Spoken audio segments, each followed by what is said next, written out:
None of you are working as a team. Where's the lamb sauce? Ah, Hell's Kitchen. The show that taught us the only thing hotter than a flaming pan was Gordon Ramsay's temper.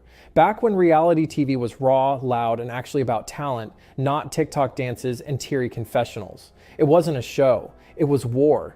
Fuck you, you fucking bitch. Fuck all you. A culinary battlefield where dreams and risottos went to die. Ramsay, a Michelin-starred drill sergeant with 10 espresso shots of rage and the vocabulary of a pirate on fire. But that was then. Now, it's slow-mo tears. She's a little emotional, she's been in her head. Staged dorm drama, and chefs who look like they wandered in from a modeling gig. Once it was about passion, now it's about screen time. Once they plated dishes, now they cry into them. So what happened? How did the most intense cooking show on TV become a parody of itself?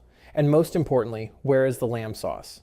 Today we dive head first into the rise and glorious downfall of Hell's Kitchen US. And trust me, it's gonna get spicy. Let's roll it back to 2005. George Bush was still in the White House. YouTube had just been born. The iPhone, pure science fiction. People were watching Desperate Housewives without irony, and Boulevard of Broken Dreams was on repeat in every iPod with that annoying little click wheel. And then Gordon Ramsay. It's a fucking restaurant, not a sushi bar. Already a legend in the UK, and suddenly there he was, screaming, slicing, taking over American TV like a hurricane in Chef White's. It wasn't a quiet arrival. He showed up like a fire hose set to max power. Hell's Kitchen wasn't a cooking show. It was a war simulation with frying pans. The kitchen, a battlefield of stress and shattered egos. Season 1, it felt dangerous. You didn't know if someone was going to win or just pass out from sheer panic. And sometimes both happened. The contestants weren't influencers with certificates from some online chef academy. These were people with kitchen scars, like Elsie Ramos, the single mom who bulldozed through trained professionals using nothing but soul and homemade gravy. Or Michael Ray, the first ever winner, who turned down the grand prize on national TV. That I now want to make you an offer. Yes. Yes. Well done. Because he'd rather work under Ramsay than take a cushy title.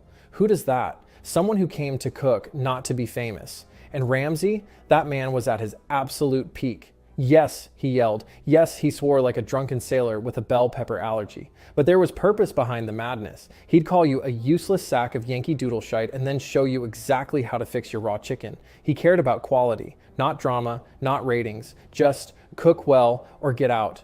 Every dinner service was a ticking bomb. Contestants would literally collapse. In season 2, Maribel had to be carried out in an ambulance after collapsing in the middle of service. The next day, she came back, no speeches, just pure fire. In one episode, Ramsay kicked out an entire brigade because not one of them could poach an egg. Get out.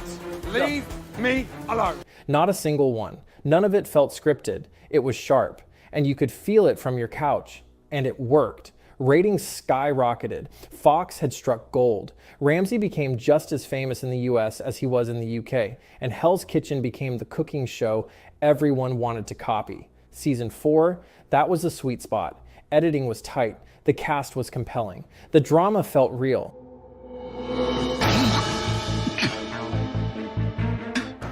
You didn't just watch to see who would win. You watched to see who deserved to.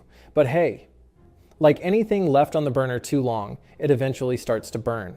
It didn't crash overnight. Hell's Kitchen didn't explode in a fireball of bad risotto and flying lamb sauce. It simmered into irrelevance. At first, you didn't even notice. A little extra dramatic music here.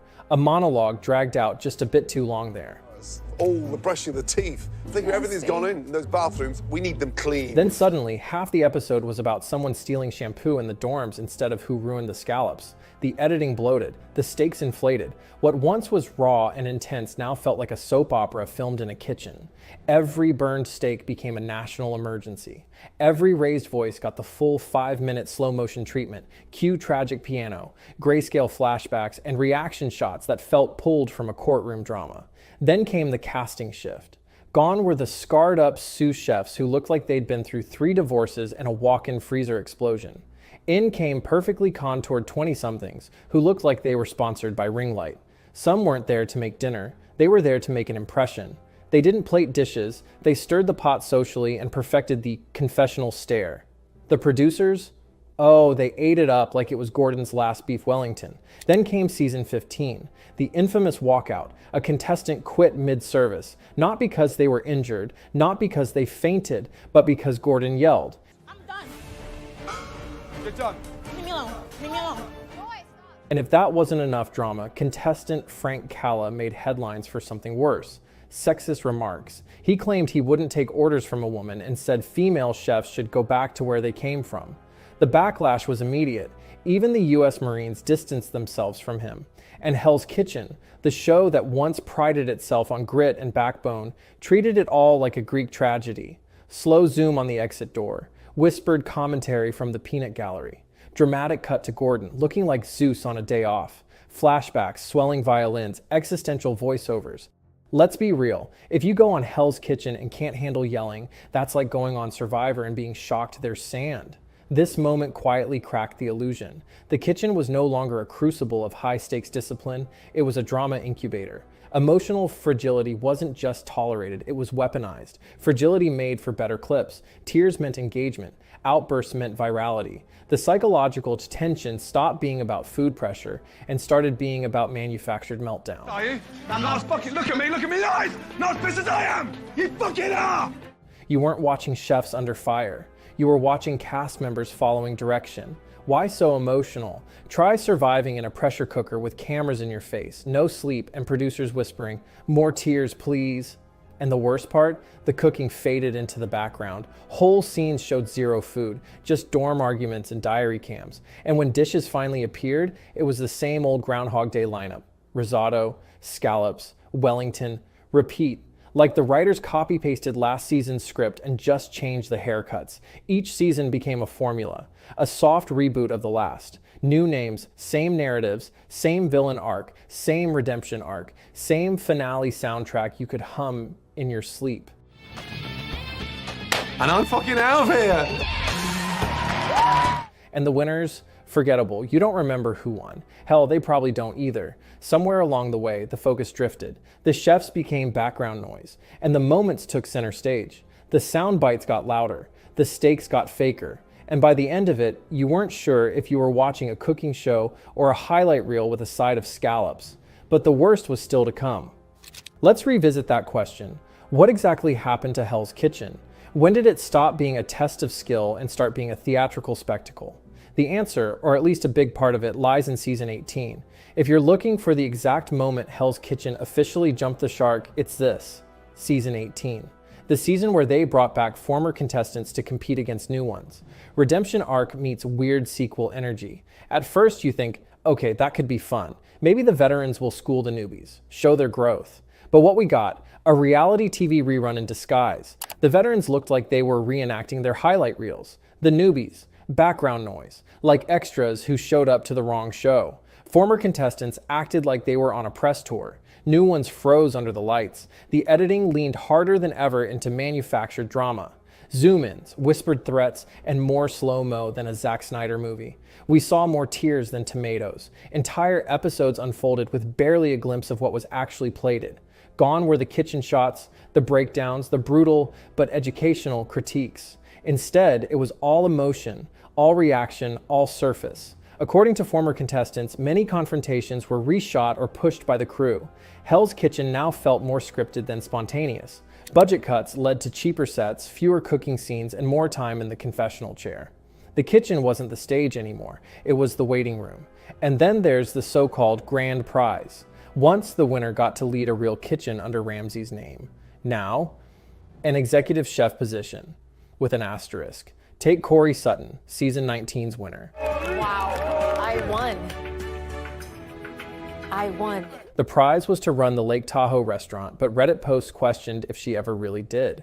Some say she left shortly after. It raised questions, not just about her role, but about whether the prize was ever real to begin with. Hell's Kitchen became a machine, not to find chefs, but to churn out predictable content. A rerun in new packaging, same tropes, same music, same disappointed dad Ramsay moment. Where's the lamb sauce? Buried in a sea of TikToks, stitched into skits, printed on mugs, once a scream for standards, now a joke with merch. That wasn't evolution, that was extinction. And in that moment, the audience started to turn. Let's get one thing straight. The audience sees everything. They notice. The subreddit started roasting the show with every new season. YouTube is flooded with compilations titled Hell's Kitchen Used to Be Good or This Show Fell Off. And Twitter, oh boy, Twitter treats new seasons like a live roast session. People meme it to death. The risotto disasters, viral gold, the endlessly sobbing contestant who somehow avoids elimination, a walking gif, Ramsey's infamous idiot sandwich line. What are you? An idiot sandwich. Idiot sandwich what? An idiot sandwich, Chef. Immortalized on t-shirts and TikToks alike. But here's the real problem. The show became aware of the memes, and instead of ignoring them, they tried to lean into them, which made it worse. It all ties into a broader phenomenon, ironic detachment. The moment a show starts performing its own parody, the audience no longer laughs with it, but at it. Thought cold water was supposed to boil faster than hot water. Hell's Kitchen began manufacturing virality. Contestants aren't just there to cook, they're there to go viral. Producers include self-aware lines. Contestants make meme-worthy faces directly to the camera, and that's the death of authenticity. When you're not cooking to win, but to trend, you've already lost. Every slip-up now comes with a slow-mo montage and a soundtrack that belongs in a war movie. Someone drops a pan, insert slow-mo. Someone overcooks beef Wellington. Cue dramatic zoom, heartbeat sound effect, and a confessional monologue like they just lost a family member. It's not Hell's Kitchen, it's kitchen theater.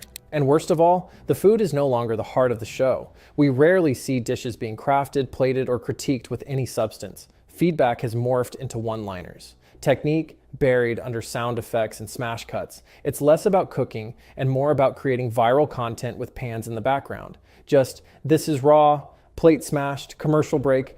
Even Ramsey seems distant. The chef who once pulled contestants aside for genuine moments of mentorship now floats through scenes like a grumpy ghost of his former self.